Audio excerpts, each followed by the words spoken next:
ஒரு hydrogen ஆட்டமோட energy லெவலோட value கொடுத்துருக்காங்க. அது En.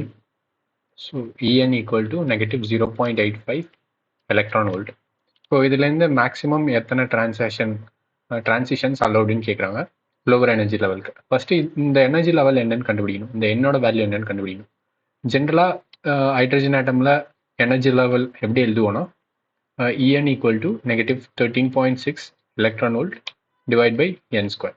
ஸோ இது வந்து -0.85க்கு ஈக்குவலாக இருக்கு.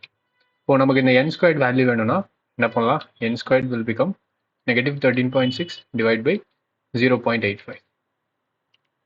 ஓகே, ஸோ இதை டிவைட் பண்ணி கால்குலேட் பண்ணோம்னா இது 16 வரும். இப்போது n ஈக்குவல் டு 4. ஸோ இந்த -0.85 இந்த எனர்ஜி லெவல் வந்து 4th எனர்ஜி லெவல். ஸோ இதுலேருந்து நம்பர் ஆஃப் அலௌடு டிரான்சிஷன்ஸ் வேணும். ஸோ அதுக்கான எக்ஸ்பிரஷன் என்னன்னா n இன்டூ n-1/2. ஸோ இங்கே என்னங்கிறது 4, n-1 4-1/2.